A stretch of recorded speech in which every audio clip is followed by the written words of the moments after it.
Hello guys, आज तो बड़ा स्टंट होने वाला है जिसमें फॉर्च्यूनर वर्सेस FZ10 बाइक्स का स्टंट है और जिसमें कौन विनर होता है वो तो आप वीडियो देखने के बाद ही पता चल सकता है। और ये वीडियो काफी इंटरेस्टेड होने वाला है और इसमें क्या ही सीन होने वाले वो तो आपने कभी सोचा भी नहीं होगा। और ये देख सकते कि भाई फॉर्च्यूनर हमारी लेजेंडर क्या ही भाई गाड़ी थी पर पलट चुकी है। ओ भाई साहब, ये देख सकते कि पूरी की पूरी टूट चुकी है भाई, काफ़ी उनमें खर्चा हुआ है भाई। अब FZ10 बाइक से क्या होता है वो तो अब वीडियो देखने के बाद ही पता चल सकता है। और इस वीडियो में 1 लाख से ज़्यादा व्यूज़ आते हैं तो हम उनको देने वाले हैं गेमिंग हेडफोन।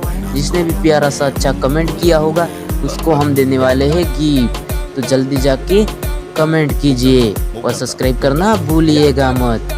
और कौन जीतता है वो तो वीडियो देखने के बाद ही पता चल सकता है। FZ बाइक जीत ही जाएगा लगता है भाई, और वो जीत ही जाएगा।